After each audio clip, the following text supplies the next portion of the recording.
안녕하세요. 셀프레슨 채널 유타쿠입니다. 자, 여러분 혹시 현상금 사냥꾼이라는 말 들어보셨나요? 제가 탁구 입문할 당시에는 들어보지 못했었는데 어느덧 4년차가 되고 나니까 제 귀에도 들리게 되더라고요. 여러분들은 이미 들어보셨죠? 이런 사람들 여러분 주변에 있지 않나요? 현상금 사냥꾼이란 상금이 걸린 대회만 쫓아다니면서 핸디캡 점수를 이용해서 상금을 노리는 아주 파렴치한 사람들을 가리켜 현상금 사냥꾼이라고 합니다. 부수는 하위 부수지만 실력은 그 부수에 맞지 않게 아주 뛰어난 사람들이죠.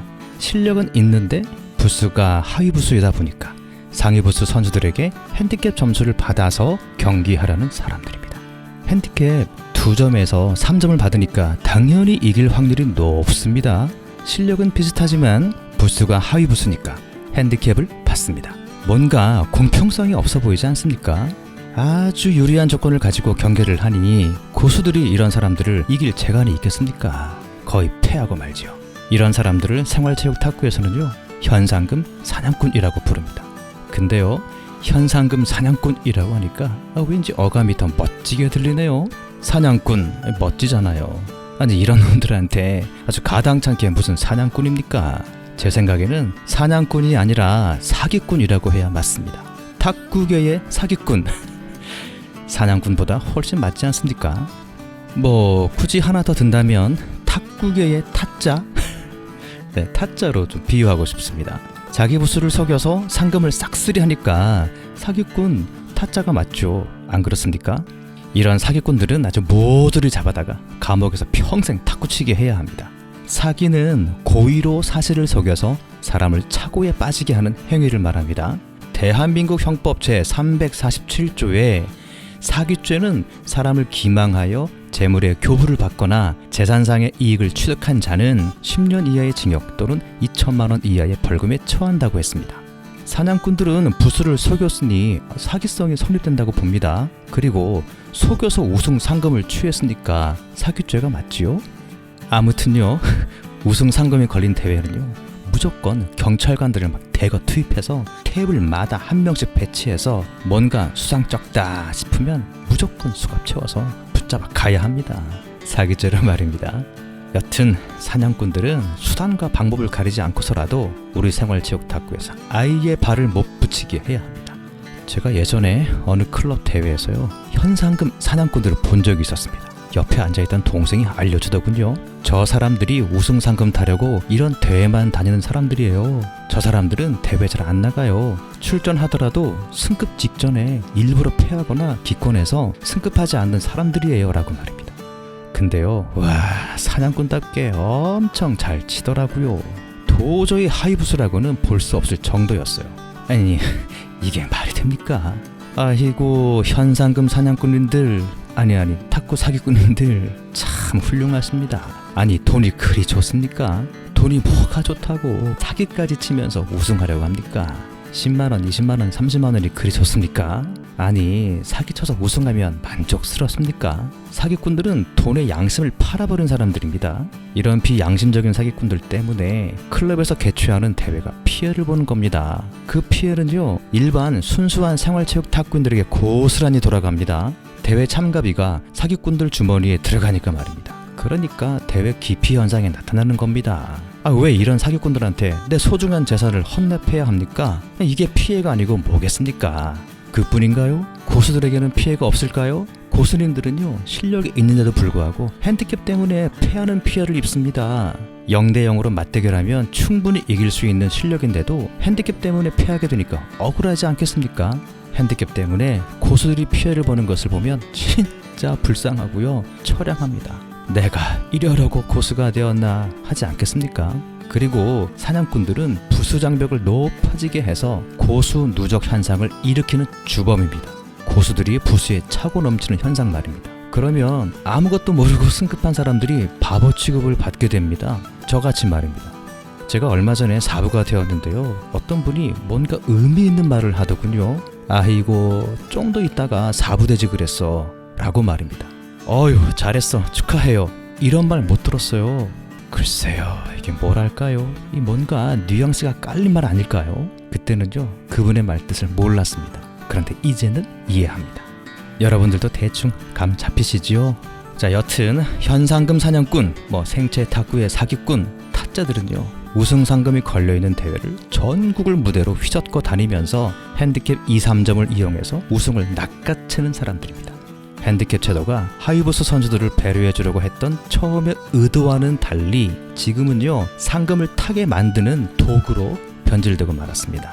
정말 현상금 사냥꾼들은 우리네 생활체육 탁구에서 영원히 사라져야 할 탁구계의 사기꾼들입니다. 여러분, 현상금 사냥꾼들의 특징이 있습니다.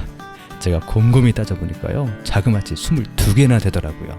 아마 여러분들도 동감할 수 있을 것입니다. 자, 어디까지나 제 의견이고 표현이니까요, 양해하시면서 들어주십시오. 자, 그럼 지금부터 현상금 사냥꾼들의 22가지 특징을 소개하겠습니다. 참, 빨간 구독 버튼 아직 못 누르셨다면 지금 누르시고 들어주세요.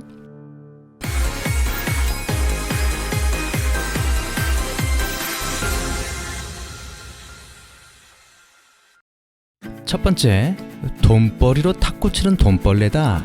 우승 상금을 돈벌이로 생각한다. 한 달 열심히 뛰면 월급 정도 된다. 두 번째, 실력이 좋아져도 부스를 올리려고 하지 않는다. 상금 타기 어려워지니까요. 돈벌레지 않습니까? 세 번째, 지금 부스에 1에서 3을 더한 것이 사냥꾼들의 진짜 부스다. 네, 이건 맞는 것 같아요. 5부라고 나오면요, 한 3부 정도 된다라고 생각하면 될 것 같습니다. 네 번째, 부수제도 매니아다. 여러분, 부수제도가 돈 벌게 해주잖아요. 그러니까 부수제도 폐지에 반대한다 이거죠. 만약에 부수제도가 폐지가 되면요, 돈 못 벌잖아요. 그러니까 당연히 부수제도 매니아죠. 자, 다섯 번째, 핸디캡 없이는 못 산다. 상위 부스 선수들과는 핸디캡 안 주면요, 경기하려 하지 않습니다. 여섯 번째, 핸디캡 거지들이다. 네, 거지. 핸디캡 점수를 받아야 이기니까요. 자, 일곱 번째, 대회 출전을 자주 하지 않는다. 네, 맞는 것 같아요. 하위 부스에 계속 머물러 있어야 하니까요. 그래야 돈 벌잖아요. 여덟 번째, 핸디캡 중독자들이다. 네, 그런 것 같아요. 0대0 맞대결을 싫어한다. 핸디캡 받는 것에 중독되었다. 전 이렇게 보고 싶습니다. 아홉 번째, 부수 조작 전문가다. 네, 대회에서요, 승급 등수를 앞두고 일부러 지거나 기권하잖아요. 그러니까 자기 부수를 막 조작하는 전문가예요. 자, 열 번째, 개인전은 부수 실력으로 치지만 단체전에서는 진짜 실력으로 친다. 그렇죠. 개인전은요, 대충 쳐요. 근데 단체전 딱 나가면은 와, 실력이 확 달라집니다. 자, 11번째, 개인전보다 상금이 큰 단체전에 목숨을 건다. 왜요? 돈을 벌어야 되니까. 당연하겠죠. 자, 12번째, 때를 지어서 다닌다. 사냥꾼 모임을 만들어서 자기네들끼리만 어울린다.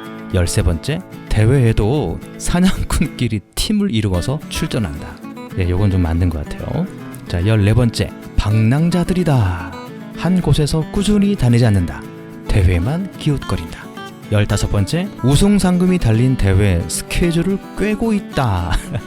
예, 주말에는 전국적으로 출전하느라 아주 바쁘시죠.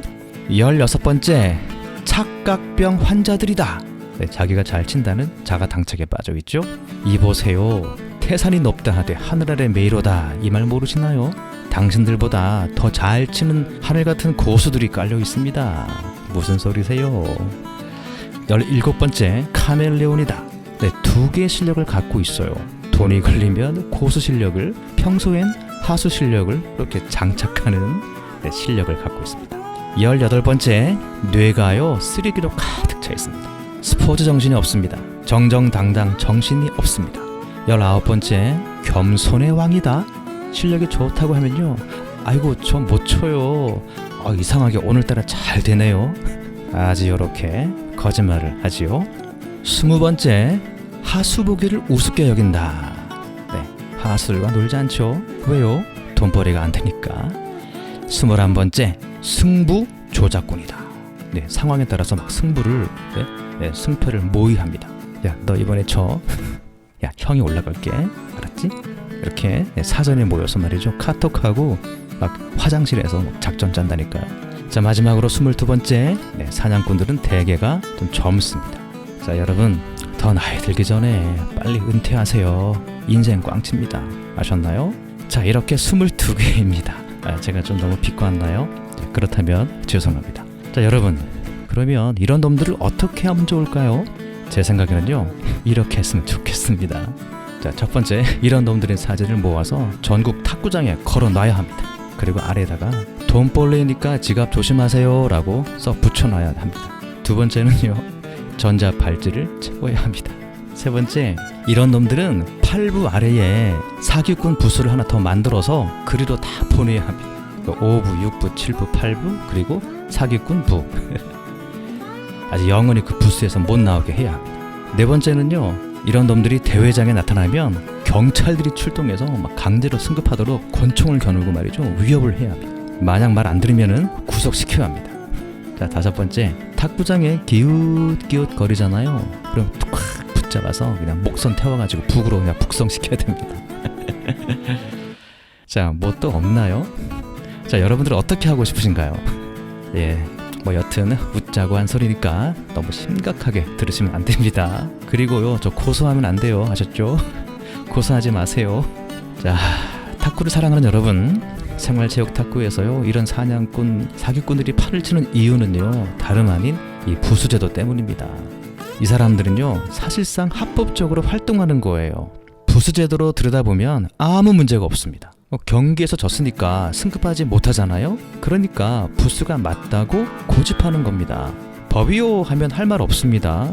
그러니까 이 부수제도가 문제인 거예요. 자, 이런 놈들을 없애려면 부수제도 가지고는 어렵습니다. 자, 미국의 레이팅 시스템만이 이런 놈들을 없애버릴 수 있는 해결책입니다. 레이팅 시스템을 도입하면요, 사냥꾼들은 더 이상 활동할 수가 없게 됩니다. 점수로 선수를 관리하니까요. 자기 점수가 있는데 어떻게 속이겠습니까? 본인의 승부를 임의로 조작할 필요성도 없어집니다. 이기면 점수가 상승하고 지면 점수가 깎이니까 조작해봤자 손해만 봅니다.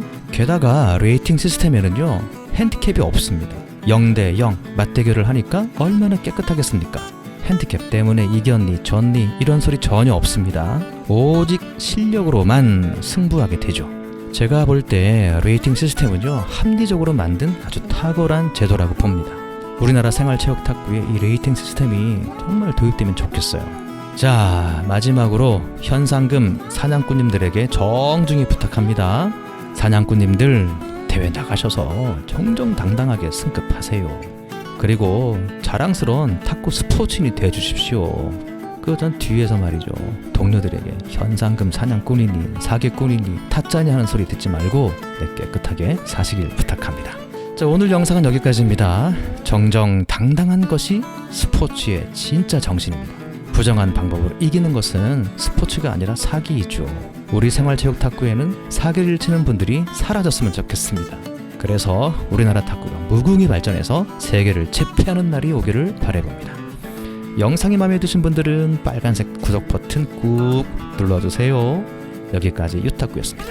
여러분 고맙습니다.